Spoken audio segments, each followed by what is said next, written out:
Bom dia, amigos, sejam bem-vindos a mais uma reunião pública da nossa casa. Hoje, Dia das Mães. Quem vai desenvolver o estudo da manhã de hoje é o nosso amigo Davidson. Nós vamos fazer uma palestra comemorativa falando da mãe de Jesus, falando de Maria. Mas antes disso, nós vamos fazer uma ambientação do livro Pão Nosso, a lição 88, Correções. Está uma carta de Paulo em Hebreus, no capítulo 12, versículo 7, que diz assim: Se suportais a correção, Deus vos trata como a filhos. Pois que filho há a quem o pai não corrija? E aí nós vamos às considerações de Emmanuel diante dessa passagem, que diz assim: Bem-aventurado o espírito que compreende a correção do Senhor e a aceita sem lutar. Raras, todavia, são as criaturas que conseguem entendê-la e suportá-la.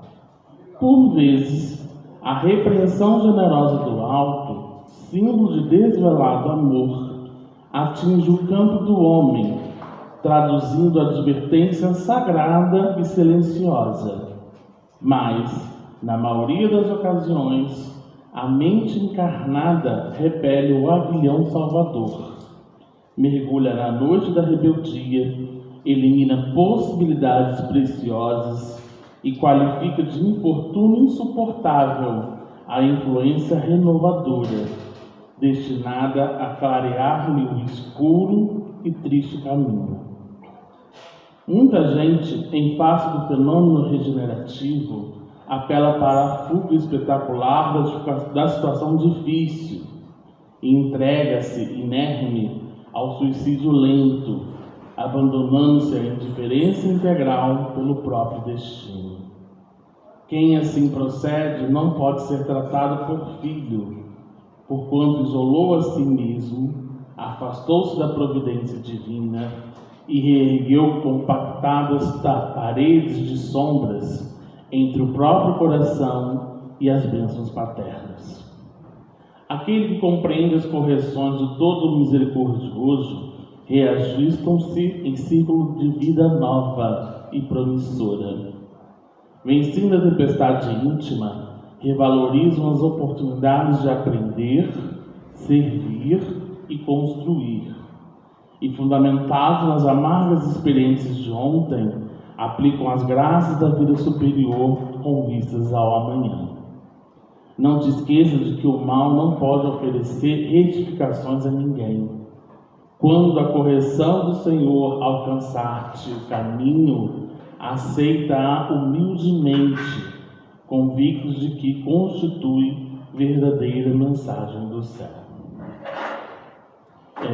Emmanuel, como sempre, dando vários alertas para a gente, e hoje o alerta está justamente quando ele fala de correção, né? De corrigir, é a gente lembrar de que dentro de um caminho que nós estamos em trânsito de provas e expiações e regeneração, implica justamente uma oportunidade da gente promover esse papel de transformação íntima, porque nós somos convidados a justamente auxiliar o planeta que está em transição. Nós também estamos em transição.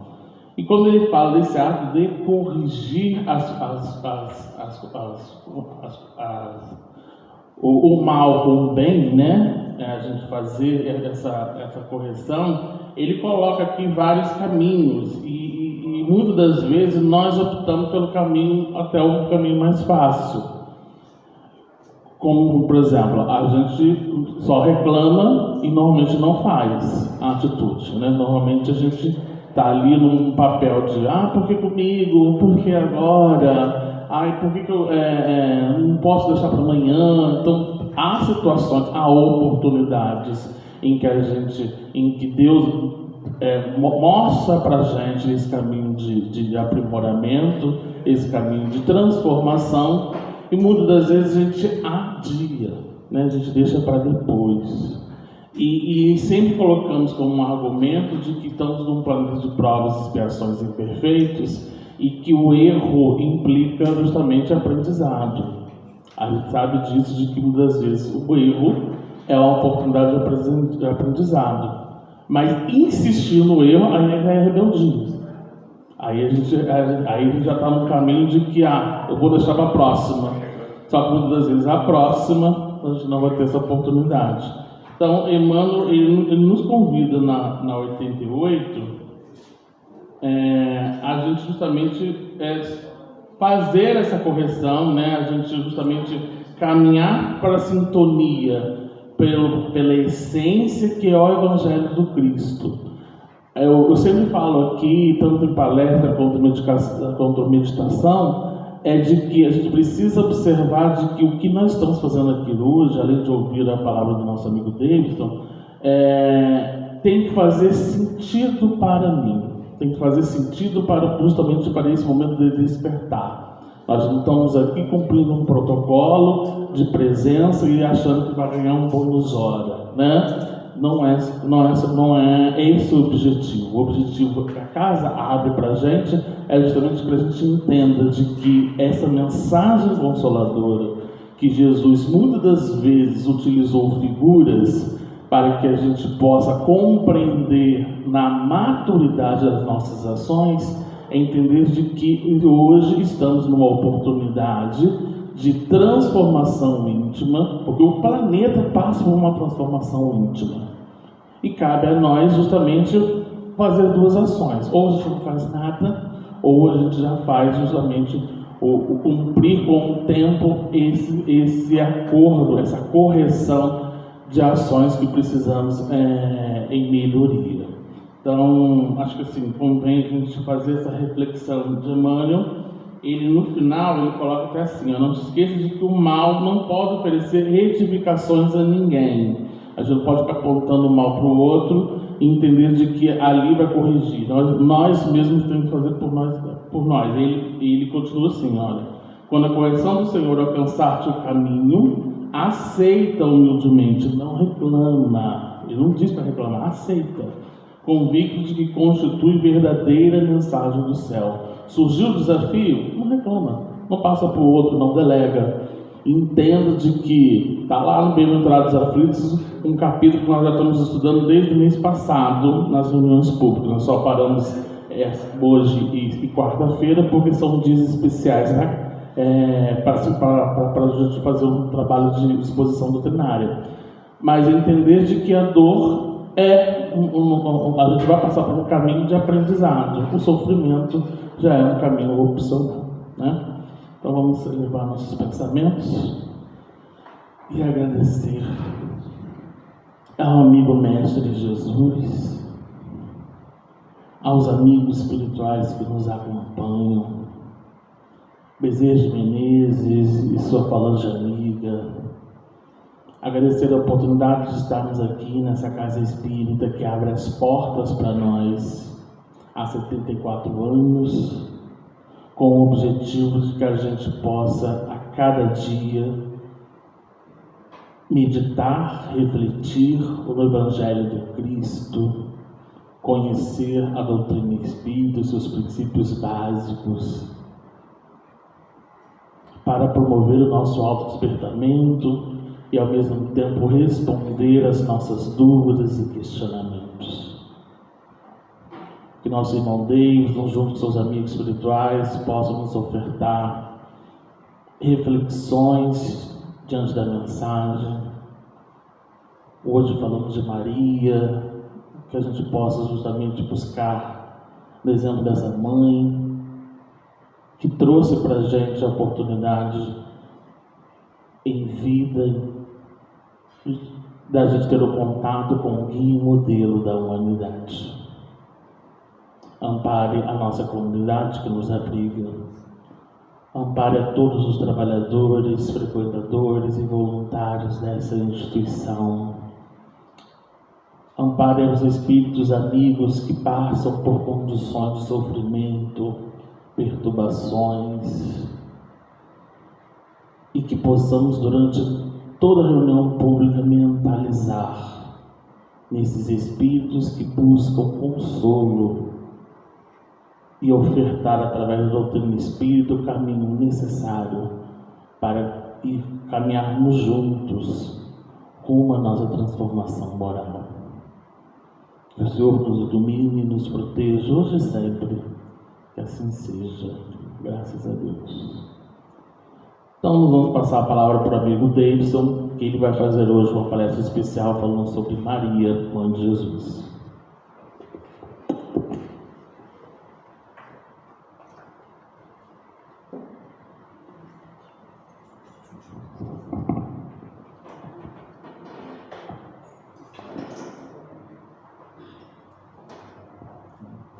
Bom dia a todos, possamos estar envolvidos na paz de nosso querido Mestre Jesus.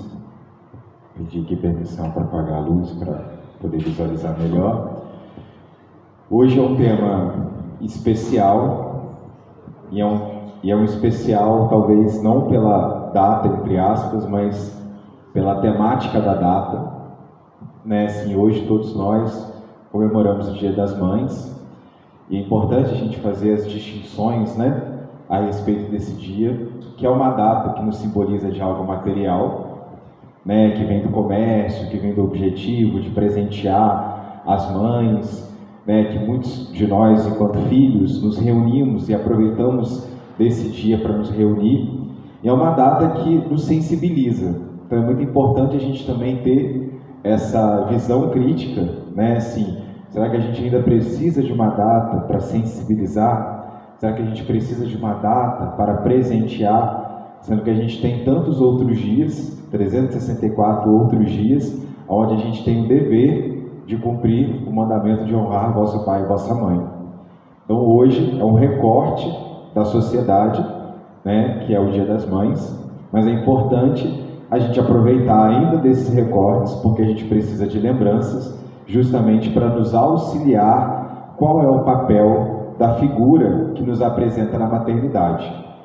E aí eu abro um parênteses para todos os homens que estão aqui presentes, pelo fato também da gente sair desse lugar de cortejo, né? Sair desse lugar como se a gente cortejasse um papel de submissão da mulher.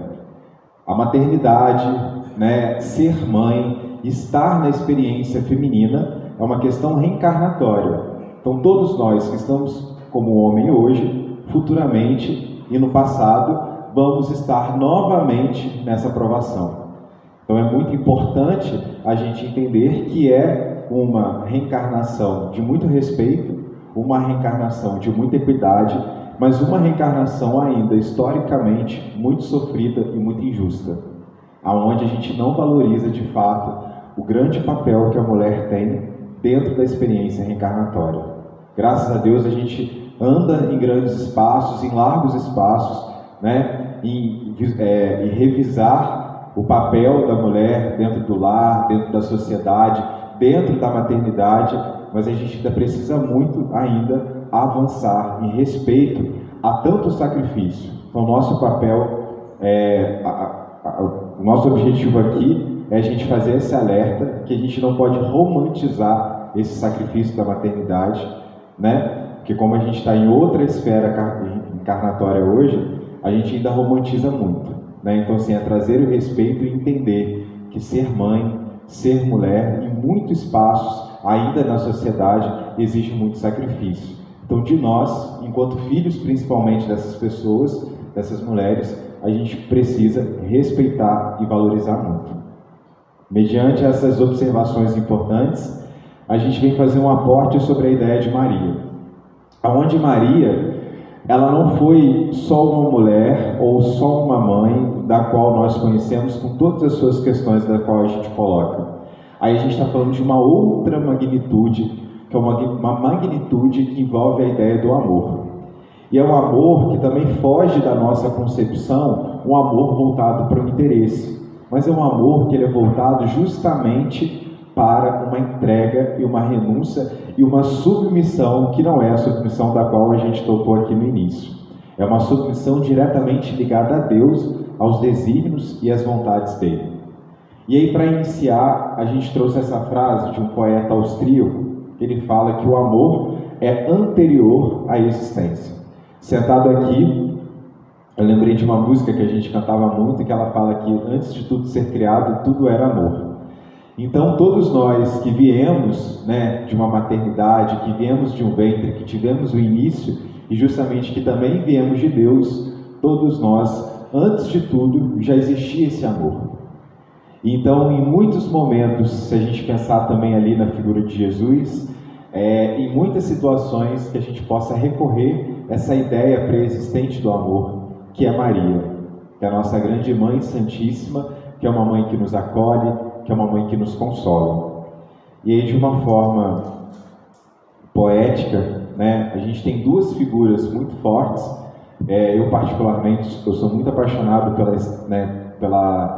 por essa figura que é a estátua de Pietà, onde Maria carrega Jesus já morto nos braços, e é uma figura muito forte da ideia da mãe, da dor, do filho, da geração, da fortaleza que tem ali presente, e outro ponto, a maternidade, o ventre, a esperança, um filho no colo. E entre essas duas imagens a gente traz o destaque de Lucas, no capítulo 1, versículo 28, e depois no capítulo 1, versículo 42, onde é a presença do anjo Gabriel e a fala de Isabel, sua prima, em referência a quem era Maria de Nazaré.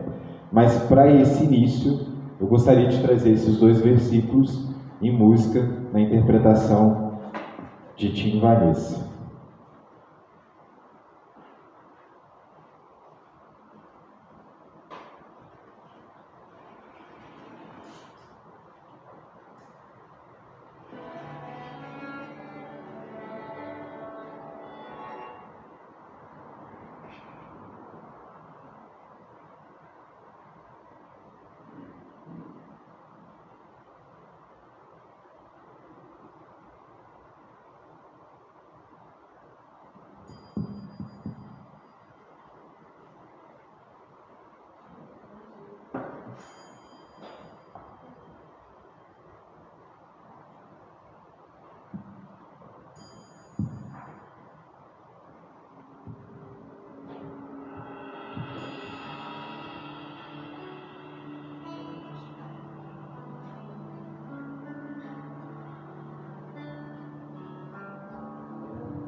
serva sou de todo amor que me cabe.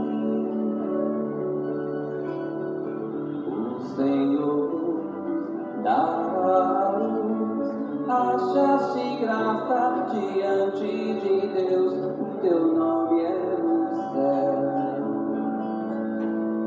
Não rejeitarei a taça, bom amigo Gabriel.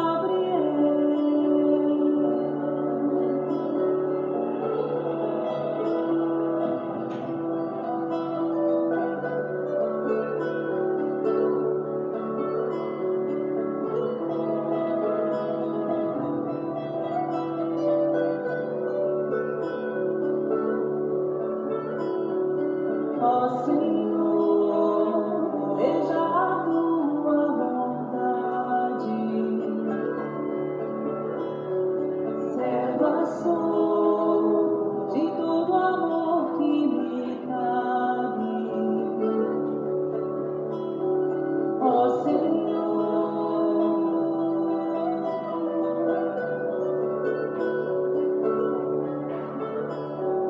serva sou.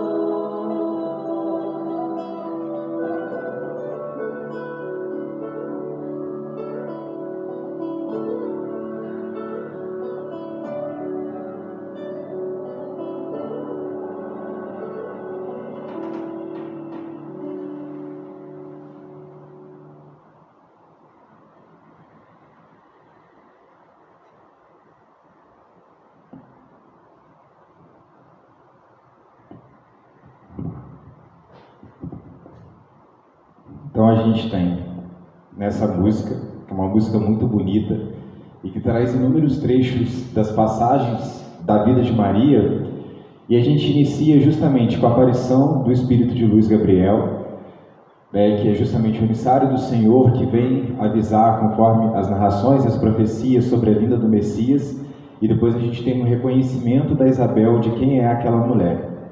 E aí fala, né, Ave Maria, cheia de graça, o Senhor é convosco. E Isabel diz, bendita sois vós entre as mulheres, e bendito é o fruto do vosso ventre, Jesus. E é o início de uma prece da qual todos nós fazemos, né, que é uma prece muito carinhosa, né, e muito feita por nós, justamente em vários momentos, e que inicia no reconhecimento de quem é a figura de Maria de Nazaré. E aí a gente começa a entender sobre a reencarnação dessa mulher presente aqui na Terra. Emmanuel, lá no livro Caminho da Luz, lá no capítulo que vai falar justamente sobre a vida de Jesus, ele denomina Maria de Nazaré como personalidade sublimada. Então a gente começa a entender a figura e a importância desse espírito nas esferas terrestres. E essa personalidade sublimada, nesse momento que ela encontra Gabriel, na entrega, né, nesse momento que ela encontra Gabriel para a vinda do Messias, prontamente ela responde, eu sou a serva do Senhor, faça-se em mim segundo a tua palavra. Então a gente começa a perceber a entrega e a submissão à vontade do Pai, que são as primeiras lições das quais nós devemos ter. Através da ótica espírita, os grandes vultos e as grandes histórias que ocorreram na humanidade nos servem de inspiração e nos servem de apoio e consolo. Então Maria, além de ser todo consolo quanto essa mãe generosa a todos nós e a todas as nossas dores, ao mesmo tempo é um espírito que nos inspira as grandes lições. E a primeira lição que ela tem, né, e a gente volta novamente a contextos, é justamente a ideia, né, que ela entrega a Deus, a ideia de receber Jesus. Então, existe uma questão voltada aos espíritos missionários que aceitam a proposta de reencarnar, e existe a outra parte da reencarnação, que é estar encarnado e viver essa proposta e cumprir a programação. Então, faz parte de uma pleia de espíritos que aceita a missão de ser mãe de Jesus, mas ao mesmo tempo, enquanto encarnada em contextos culturais, em em privações, como a gente falou, em sacrifícios, na figura de uma mulher, de um espírito no gênero feminino reencarnado naquela região, existem muitas questões ao assumir estar com Jesus. E aí, quando ela encontra a aparição, através de um efeito mediúnico, a aparição do Espírito Gabriel, dizendo a ela que a profecia iria se cumprir, de prontidão ela aceita. E aí a gente faz os apontamentos e as reflexões para a nossa existência. Em quantas situações, nas mínimas provas, a gente tem a submissão e a obediência. Porque quando a gente está falando dessa submissão, a gente está falando do ato de obedecer no nível de compreensão, ou seja, entendendo os nossos desejos, entendendo as nossas atitudes, mas compreendendo que aquele caminho vai ser o melhor. Na música, é dito que ela aceita a taça. E se a gente fizer pequenas recordações e apontamentos da ideia da taça, a gente pode fazer um paralelo com Tiago e João, quando a Salomé, que é a mãe dos dois, pede a Jesus que cada um sente ao seu lado. E Jesus questiona a Salomé se eles estão preparados a beber da taça de Jesus, que era uma taça de fel. Então, quando a música diz que Maria aceita a taça, é justamente uma taça de dor. Porque esse amor que a gente diz lá no início, que o amor precede a existência, este amor, que é o amor que vem de Deus, no mundo de provas e expiações, ele ainda precisa ser purificado. Então é uma taça revestida de amor, mas que o conteúdo dessa taça ainda tem dor. Por isso que eu sou tão encantado com a estátua de Pietà. Porque ela representa justamente essa ideia que ser servo, ser obediente do Senhor, no mundo do qual nós estamos encarnados, vai exigir passar por provações dolorosas. E ela, de prontidão, aceita. E aí fica a reflexão. Nos nossos momentos de dores, nos nossos momentos de dificuldades, nos nossos momentos das provações mais íntimas, que a gente possa lembrar da Mãe Santíssima, nos consolando, nos amparando e nos fortalecendo, porque ela também, nos seus momentos de ser chamado à prova, de prontidão ela aceitou. Sendo Jesus o grande modelo de toda a humanidade, que possamos refletir sobre a importância de Maria de Nazaré, a mãe do Mestre, nesta missão com os espíritos de luz que nos convida a seguir os passos rumo à evolução. E é justamente esse pensamento que a gente vai traçar, Esses passos rumo à evolução é o que Maria nos traz, Porque ela assume o compromisso de estar junto com Jesus. E Emmanuel, lá no capítulo 11 do livro A Caminho da Luz, quando ele vai traçar para a gente todo o panorama do momento que nós vamos estar vivendo naquela época, sobre Roma, ele fala que a gente começa a ter os grandes emissários a se reunirem para a vida de Jesus. E esses emissários que são tanto antes como os profetas, que falam dos anúncios, a gente vai ter ali também Maria de Nazaré, como esse grande espírito incumbido de receber o Mestre. E aí, sabendo de quais provações a gente teria nesse momento. E aí fala sobre os espíritos auxiliares divinos e os precursores imediatos, e os auxiliares divinos que teriam essa tarefa. E aí, cabendo ao espírito amigo e meigo que assumiu entre nós a identidade de Maria de Nazaré, a tarefa magnânima, porém muito complexa, de ser a mãe de Jesus. O que estaria conduzindo os passos do Messias até o que ele pudesse, pessoalmente, conduzir toda a humanidade nas veredas do amor, do qual foi o principal agente e exemplo incontestável. O que a gente quer trazer nessa ideia é que a gente não tem ideia, a gente não tem noção do que vem quando se é gerado um filho.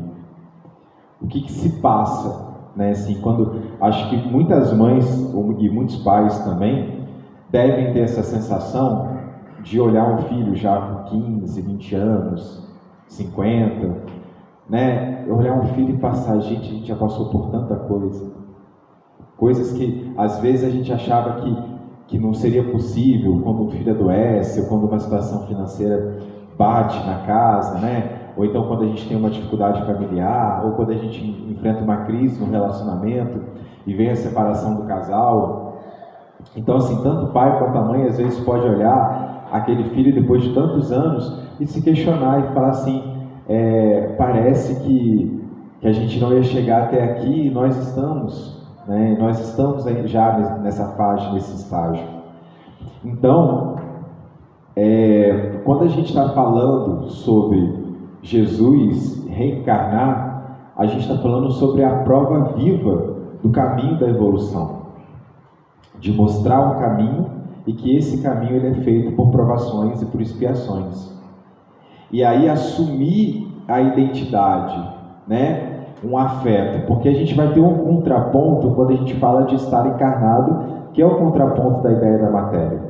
Quando a gente assume o afeto de estar na Terra, a responsabilidade de estar aqui, a gente vai passar por situações iguais juntos com Jesus. A gente vai passar por fragilidades, a gente vai passar por, né, como os próprios apóstolos passaram, pela negação, pela dúvida, pelo medo, pelo amor. Então, assumir o compromisso com Jesus é assumir muitos compromissos aliados a Ele. E ela, ainda quanto mãe, vai também ter essas questões. E a gente pode, né, pode ocorrer que em muitas situações na esfera da carne, a gente pode titubear. Mas dentro dessa figura, né, quem foi Maria? Né, dentro dessa figura terrestre, porque até então a gente traz a figura de Maria como esse espírito que está para reencarnar, como esse espírito em prontidão a passar por determinadas situações, a receber determinados acolhimentos, mas na figura terrestre, quem foi ela? E aí a gente tem as informações que a filha de Joaquim e Ana nasceu na cidade de Nazaré, no norte de Israel, uma jovem judia que se casou-se com José e ainda muito jovem engravidou de Jesus.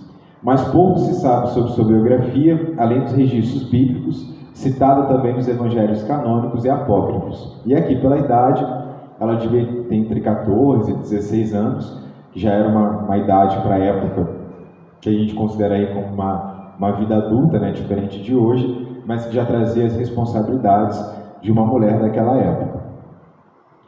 Mas a figura representativa de Maria nos traz uma ideia forte de comunhão com Deus, uma fortaleza moral e uma fé inabalável. Né? A gente tem essa figura importante. E outro ponto que a gente precisa compreender também é que as pessoas que viviam naquela época, os judeus daquela época, e principalmente ligados à ideia, eles esperavam o Messias. Então isso era algo muito forte entre eles, a espera do Mestre, a chegada desse Salvador, que vai tirar a gente, né, dessa subjugação, que vai tirar a gente dessa escravidão, que vai libertar, porque havia toda uma profecia a respeito dessa imagem. Né? Então, quando a gente tem a oportunidade de ver qualquer coisa dessa época, a gente vai ver o quanto que eles ansiavam pela chegada do Mestre. E aí, quando Maria recebe a visita de Gabriel, e Gabriel falando com ela que o Messias vem por ela, a gente percebe, né, assim, emocionalmente, o quanto que uma pessoa precisa estar preparada para não se perder na proposta, para não se envaidecer, né, justamente para entender sobre as privações das quais ela vai vivenciar, porque se a gente recordar, ela vai precisar se refugiar, ela vai precisar ir, né, até a casa da prima Isabel, porque Herodes naquele momento ele já tem a questão de matar as crianças, com medo, né, dessa ideia do rei que está por vir. Então, olha, já na própria concepção, ela já começa a vivenciar o medo da perda do filho.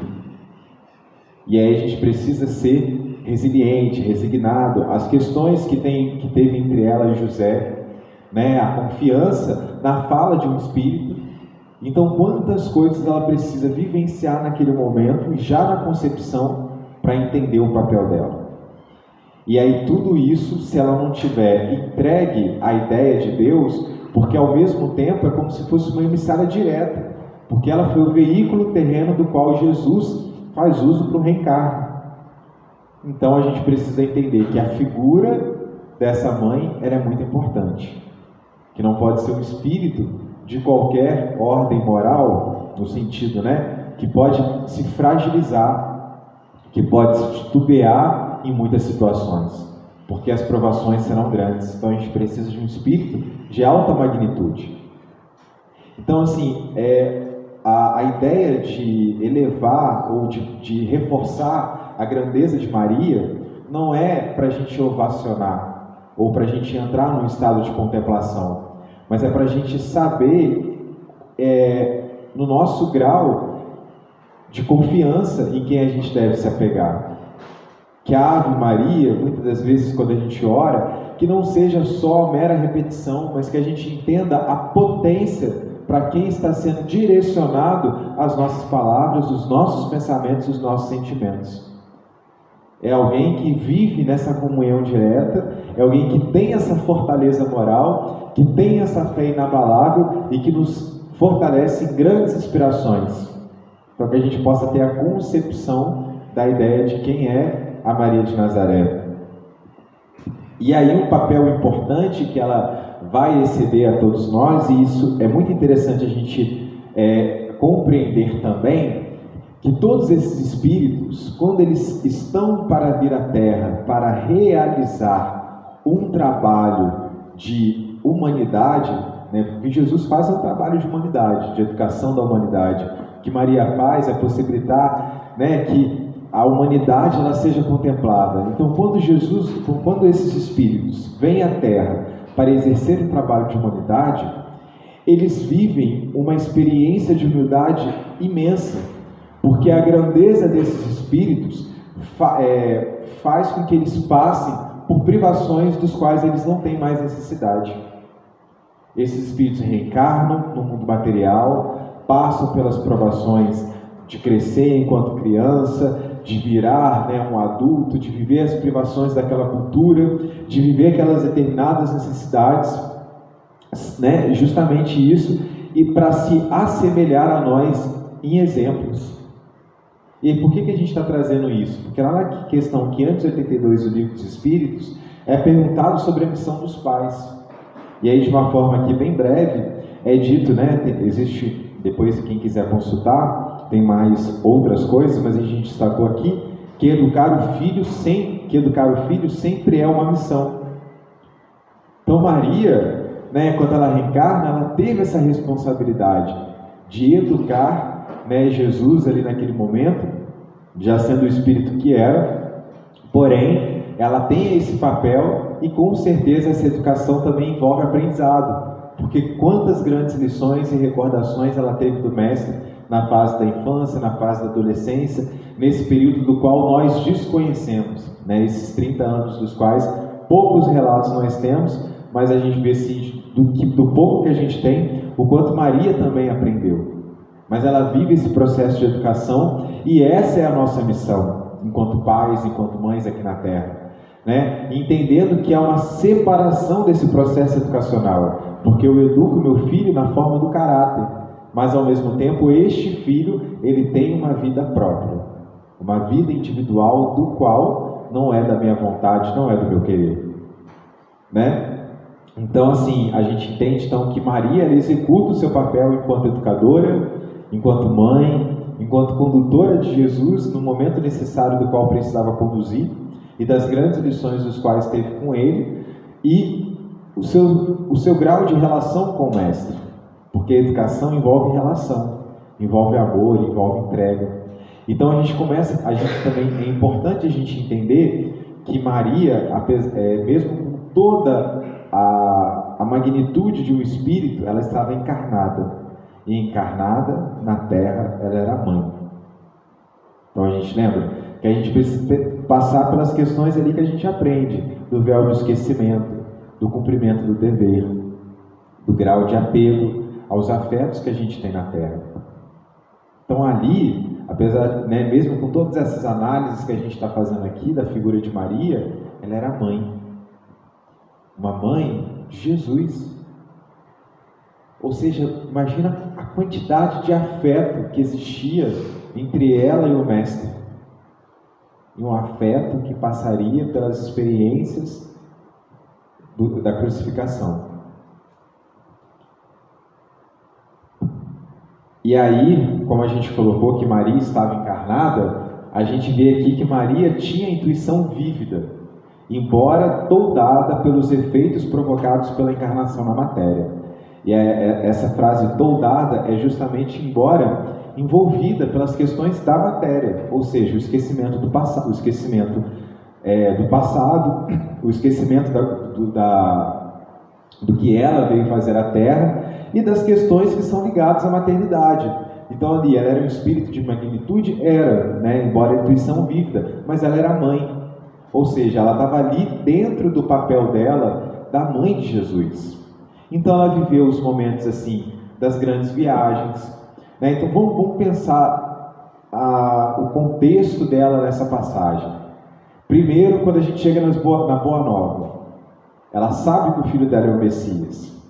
E aí vem um anúncio, um encorajamento. E é importante a gente pensar que o Haroldo ele fala isso, né? Que o Evangelho começa numa festa de casamento. Então o Evangelho é alegria, Boa Nova é alegria. Mas quem faz um trabalho também de encorajamento é Maria. Então o Evangelho, além de ser alegria, a Boa Nova, além de ser alegria e começar numa festa de casamento, ele é impulsionado por uma mãe. E é aquilo que a gente traz lá no início, né? Que o amor, ele precede a existência. Então Maria que impulsiona Cristo a começar.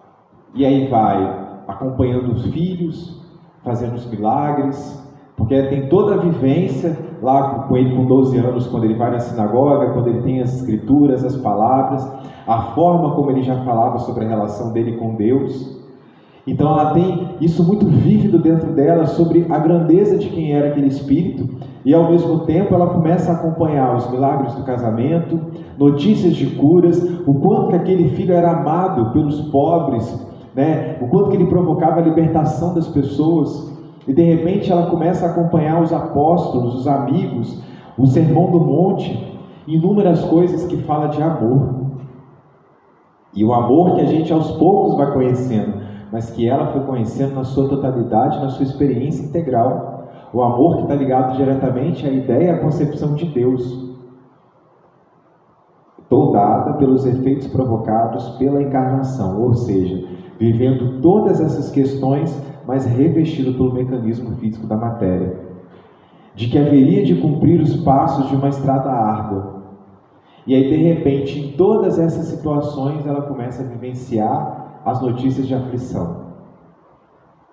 As pessoas do Sinédrio se organizando, os homens do Sinédrio se organizando contra Jesus, as primeiras notícias, né, de provocação, de perseguição, o temor, as grandes viagens que Jesus fez de regiões para outras, das quais ela vivia sem a presença desse filho tão amado.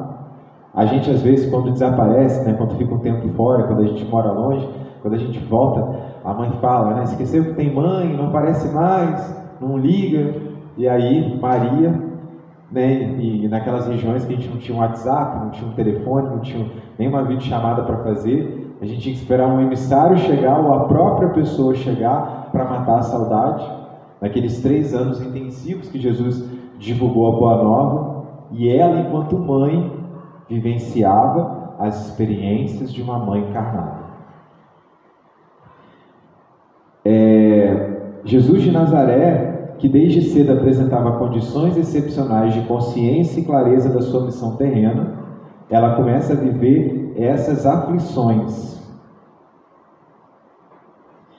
E aqui, lá em Lucas, no capítulo 2, versículo 35, diz que Maria, ela foi advertida por Simeão, que era um sacerdote no templo de Jerusalém, quando fora levar Jesus para apresentação e purificação, conforme as determinações da lei de Moisés, que lhe disse: "E a ti, Maria, uma espada transpassará a tua alma, para que se revelem os pensamentos íntimos de muitos corações." Então essa mãe, toldada pelas questões reencarnatórias da matéria, ela vivia também os temores da sacrificação do seu amado filho. E aí a gente precisa entender o nosso grau de apego a Jesus, o quanto que a gente ama essa figura, cada um na sua proporção. O quanto que Jesus ele traz uma representatividade, uma importância para a gente, uma sensibilização muito forte, o quanto que ele desperta em nós a paixão pela vida, pelos outros, e a gente, dentro de toda a nossa imperfeição, enquanto irmãos, tem essa figura pelo Mestre. Imagina Maria, enquanto mãe, e tendo compreensão da integralidade de quem era Jesus.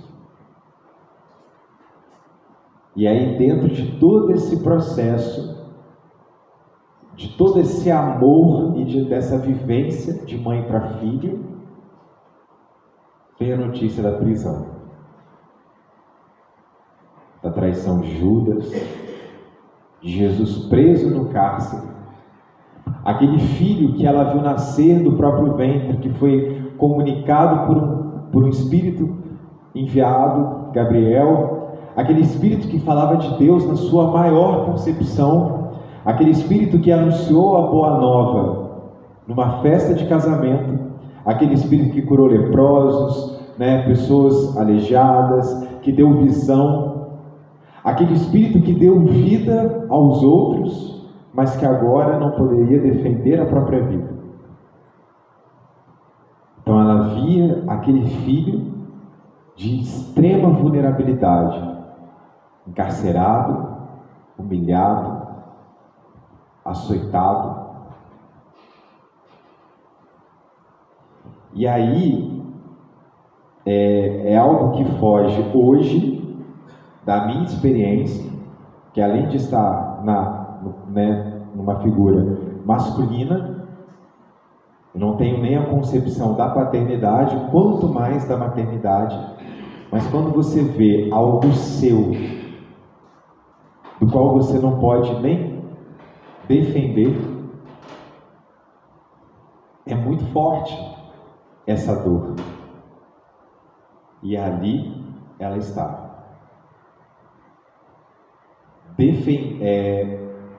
Passando, e aí, se a gente lembrar do bem-aventurado dos aflitos, quando a gente tem todas as questões ali, a gente chega na resiliência, na resignação, ela estava sendo, dentro das suas próprias dores, resignada e resiliente. Gente, para a gente ter concepção da intensidade do que é isso, a gente, quando está para reencarnar, a gente tem medo de reencarnar, porque a gente tem medo de errar e de passar por tais provações quando a gente está aqui na matéria.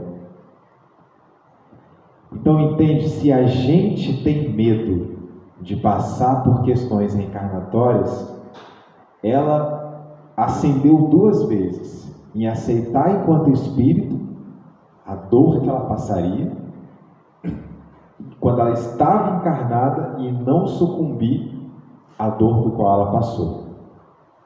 Fazendo outro apontamento para a gente entender que essa figura é uma figura de muita representatividade. Lá no livro Renúncia, quando Alcione, que já estava em outra esfera, que não era da Terra, se propõe a voltar à Terra justamente para ajudar um amigo, o Espírito questiona ela: você tem certeza que você deseja voltar?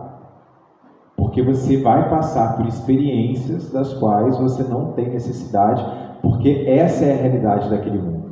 E por amor a esse amigo, ela renuncia a si própria no bem-estar do qual ela estava, e ela volta para a Terra e passa por provações, expiações dolorosas, porque ela, sendo o espírito do qual era, ela teria que dar aquele parecer, e ela volta por esse amigo.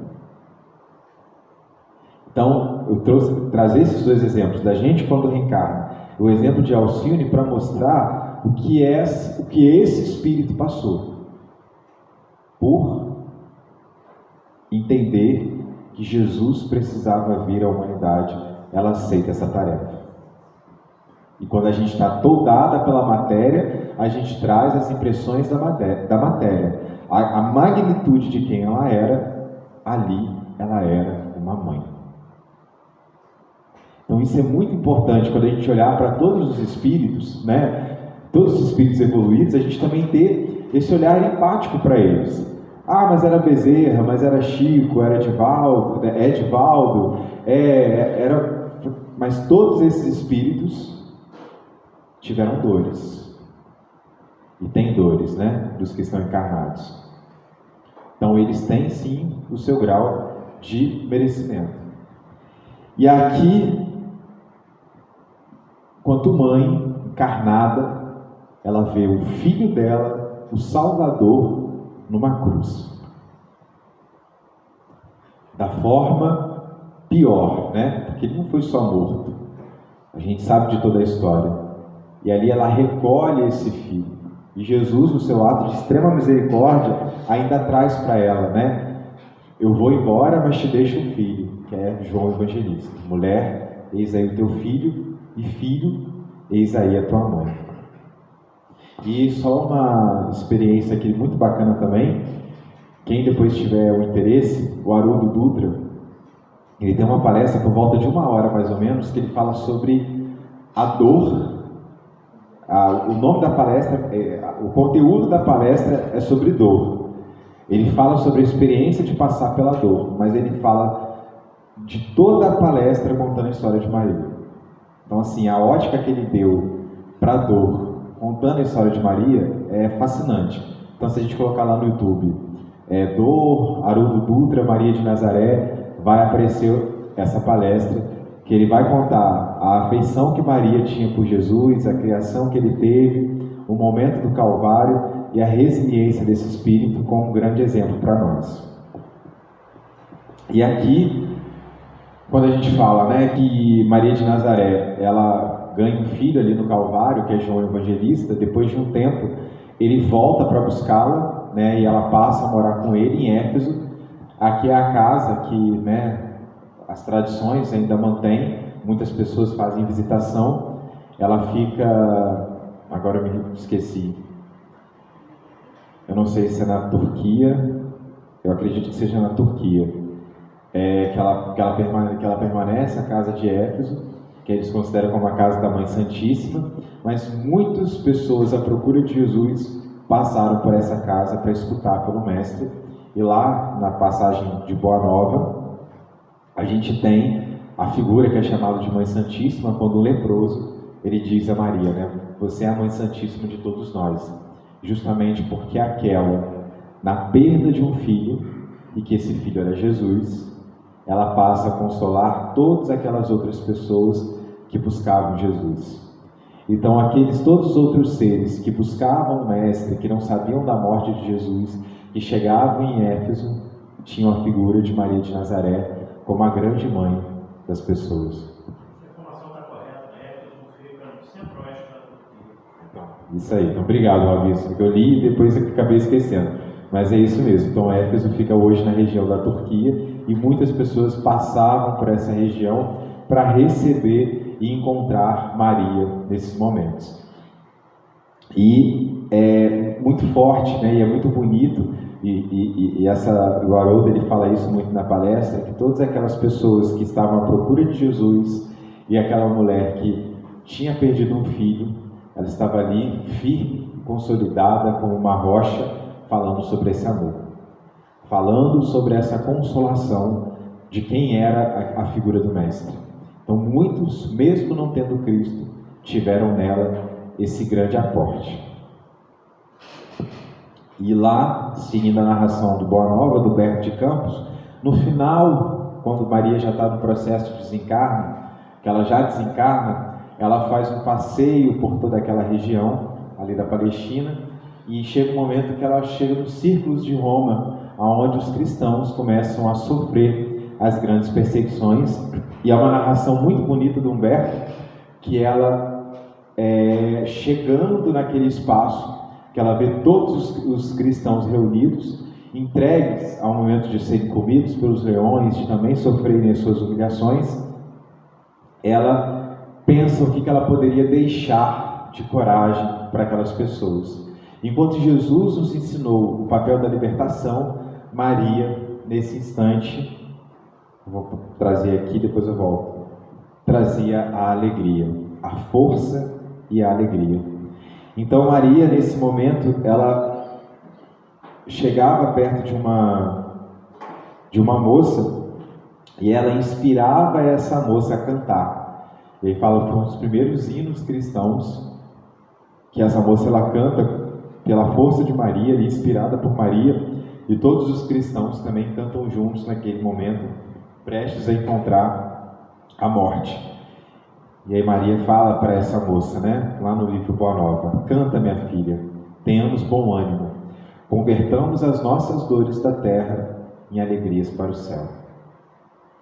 Então, assim, toda a frase ela é bonita, mas toda a frase ela tem muito mais efeito quando a gente tem a pessoa que diz, vivenciando aquilo que diz, né? Então, canta, minha filha, tenhamos bom ânimo, daquela mãe de quem perdeu o Cristo. E perdeu mesmo, porque a gente está falando no sentido de matéria, né? Porque hoje a gente fala de reencarnação, hoje a gente fala de vida após a morte, mas naquela época ela tinha a ideia da ressurreição, mas a princípio era uma perda, porque aquela figura não estava mais presente. E ela estava ausente, né? Jesus apareceu inúmeras vezes, mas não de forma reencarnada. E aí a gente tem, e ela fala para essa menina: tenhamos bom ânimo, convertamos nossas dores da terra em alegrias para o céu. E a gente volta lá no início, onde é dito que o Evangelho começa com alegria, e aquela que incentivou o início da Boa Nova foi a própria mãe. E aqui mais uma vez ela traz para nós que a gente precisa ter coragem para prosseguir. A gente precisa ter alegria, rogar ao céu que lhe dê essa possibilidade de deixar ela, né, naquele momento que ela estava pensando o que ela poderia deixar para os cristãos, ela roga ao céu a possibilidade de deixar entre os cristãos oprimidos a força e a alegria. E é o que a gente quer deixar para todos nós quando a gente fala de Maria. Que no mundo do qual nós vivemos e que nós somos convidados a pegar a nossa cruz, que nós possamos conviver com força e alegria.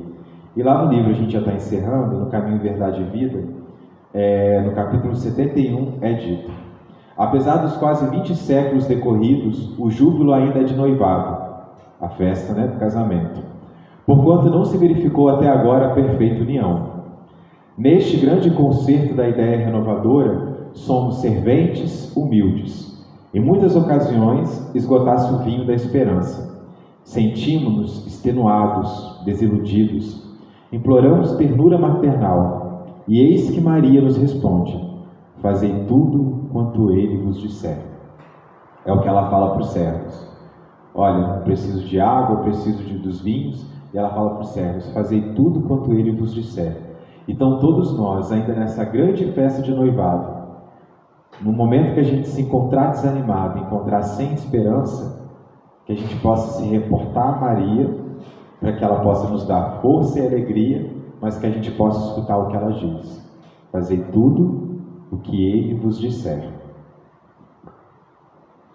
E aí,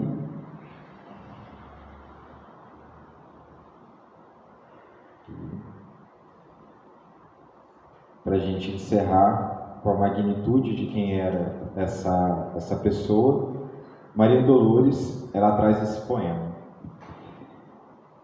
Depois de muito tempo sobre os quadros sombrios do Calvário, Judas, cego no além, errava solitário. Era triste a paisagem, o céu era nevoento, cansado de remorso e sofrimento, sentaram-se a chorar. Nisso, nobre mulher de planos superiores, nimbada de celestes esplendores, que ele não conseguia divisar, chega e afaga a cabeça do infeliz. Em seguida, no tom de carinho profundo, quase que em oração, ela diz: meu filho, por que choras? Acaso não sabeis? Replica o interpelado, claramente agressivo: sou morto e estou vivo. Matei-me e novamente estou de pé, sem consolo, sem lar, sem amor e sem fé. Não ouvistes falar em Judas, o traidor? Sou eu que aniquilei a vida do Senhor. A princípio julguei poder fazê-lo rei, mas apenas lhe impus sacrifício, martírio, sangue e cruz. E em flagelo e aflição, eis que minha vida agora se reduz. Afastai-vos de mim, deixai-me padecer neste inferno sem fim. Nada me pergunteis, retraí-vos, Senhora. Nada sabeis da mágoa que me agita, nunca penetrareis minha dor infinita. O assunto que lastimo é unicamente meu. No entanto, a dama calma respondeu: meu filho, sei que sofres, sei que lutas, sei que a dor que causa o remorso que escutas. Venho apenas falar-te que Deus é sempre amor em toda parte. E acrescentou serena: a bondade de Deus jamais condena. Venha por mãe a ti, buscando um filho amado. Sofre com paciência e a dor e a prova. Terás em breve uma existência nova. Não te sinta sozinho ou desprezado. Judas interrompeu e abradou, rude e pasmo: mãe, não venhais aqui com mentira e sarcasmo, depois de me enforcar num galho de figueira, para acordar na dor, sem mais poder fugir à vida verdadeira. Fui procurar consolo e força de viver ao pé da pobre mãe que forjara o ser. Ela me viu chorando e escutou meus lamentos, mas teve medo dos meus sofrimentos. Expulsou-me às esconjuros, chamou-me monstro por sinal, disse que eu era unicamente o espírito do mal. Intimidou-me a terrível retrocesso, mandando que apressasse o meu regresso para a zona infernal, de onde por certo eu vinha. Ah, detesto lembrar a horrível mãe que eu tinha. Não me faleis de mães, não me faleis de amor, sou apenas um monstro sofredor. Indo assim, disse a dama docemente: por mais que me recuses, não me altero. Amo-te, filho meu, amo-te, quero ver-te de novo a vida, maravilhosamente revestida de paz e luz, de fé e elevação. Virás comigo à terra, perderás pouco a pouco o ânimo violento, verás o coração nas águas de bendito esquecimento. Numa existência de esperança, levar-te-ei comigo a remanso abrigo, dar-te-ei outra mãe, pensa e descansa. E Judas, nesse instante, como quem esquecesse a própria dor gigante, ou como quem se desgarra do pesadelo atroz, perguntou: quem sois vós? Quem me falais assim, sabendo-me traidor? Sois divina mulher, irradiando amor, ou anjo celestial, de quem presinto a luz? No entanto, ela, a fitá-lo, frente a frente, respondeu simplesmente: meu filho, eu sou Maria, sou a mãe de Jesus. E aí a gente encerra com essa poesia e com essa figura de mãe materna a todos nós, dizendo essa lição que ela passa para Chico e que a gente transmite novamente para nós. Que todas as dores, as decepções e as dificuldades do mundo, tudo passa. Então que a gente possa se fortalecer em Maria de Nazaré, em Jesus, nosso querido irmão, e lembrar que nas aflições da vida, entre a dor e o nascimento, existe sempre o amor preexistindo a nossa existência. Muita paz a todos, muito obrigado.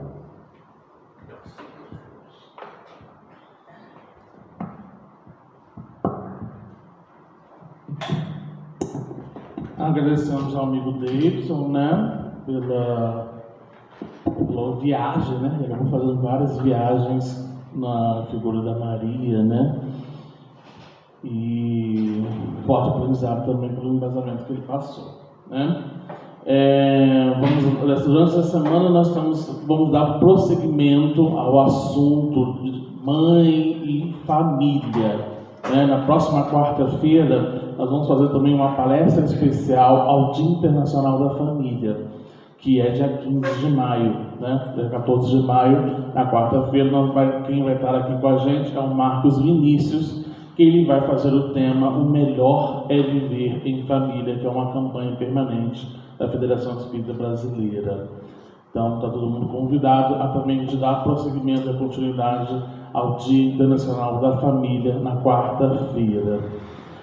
Na próxima sexta-feira, vai ter uma atividade aqui na casa, voltada para uma capacitação e treinamento para expositores, né? Quem desejar fazer página ou fazer uma exposição doutrinária, nessa sexta-feira, são duas sextas-feiras, tem essa e a outra, tá? Então, nessa sexta-feira, quem vai estar com a gente é o Carlão.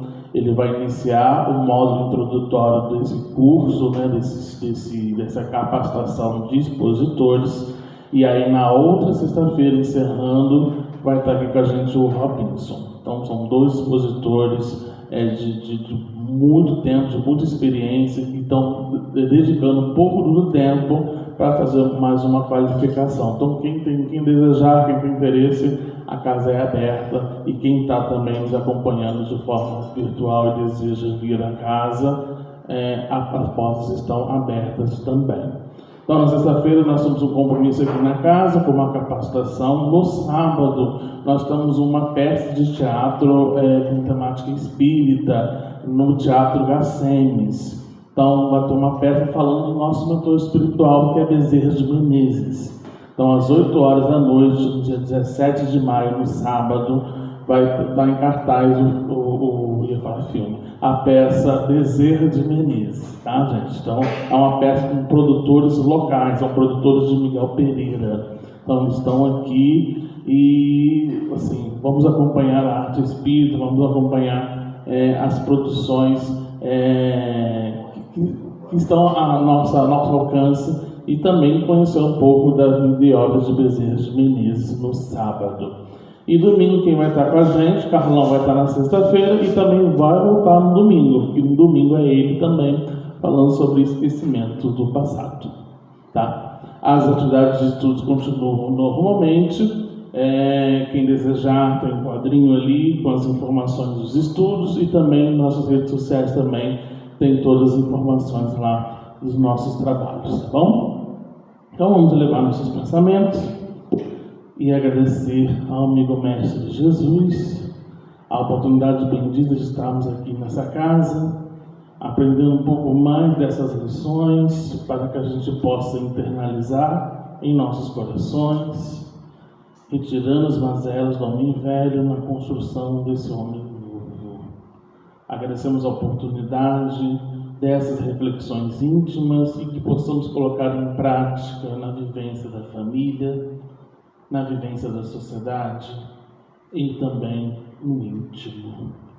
Pedimos amparo e proteção a todos os trabalhadores, colaboradores, voluntários dessa casa, à comunidade que nos abriga, à nossa cidade, estado, país e o mundo, e que possamos, na oportunidade de levar essas sementes para colaborar no cultivo e o compromisso desse planeta em transição, caminhando para a regeneração.